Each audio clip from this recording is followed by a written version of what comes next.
Elections overshadowed by Putin's Russia, which is clearly trying to regain control over Moldova.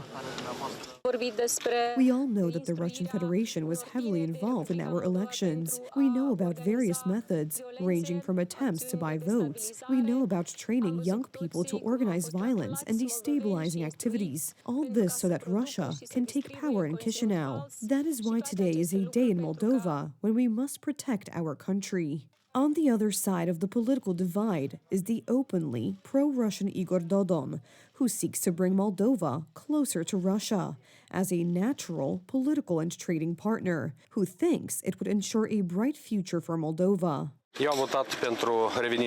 I voted for a return to normality, for the development of the Republic of Moldova, for an end to the fear that unfortunately has become the norm in the Republic of Moldova in recent weeks, months, and even years. Dodon is the former president of Moldova and a former member of the country's Communist Party. Although from the perspective of European countries, the choice may seem obvious, in reality, the matter is much more complicated. The ruling pro-European party associated with President Maia Sandu may lose power due to the country's poor economic situation, minor and major scandals involving the current government, and Russia's very active propaganda efforts. At least 40% of the votes will be a result of this interference. Again, we need to understand this is not something which started now or just last year. It was continuously. This Russian influence on the info space, on people's minds, was constant. So we didn't get rid of the Soviet legacy of this Soviet propaganda. On the other hand, there are European aspirations. Moldova, with a population of 2.5 million, one of the poorest countries in Europe, obtained European Union candidate status in 2022. Today's vote could put an end to these plans once and for all.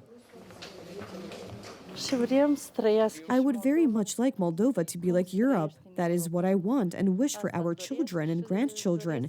We want a peaceful future. Membership is still uncertain, with many Moldovans believing that it will never happen, and the positive effects of integration with the EU are still weak or non-existent.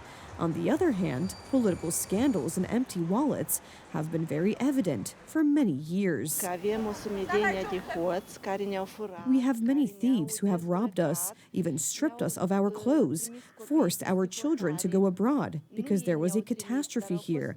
Banks were looted, money was stolen, salaries were not paid on time, nor were pensions. They were not enough, they were too small, we were threatened. One of Moldova's biggest crooks, Ilan Sor, who years ago took $1 billion out of the local banking system, at that time 12% of the country's GDP, is staying in Moscow, from where he is trying to influence national politics.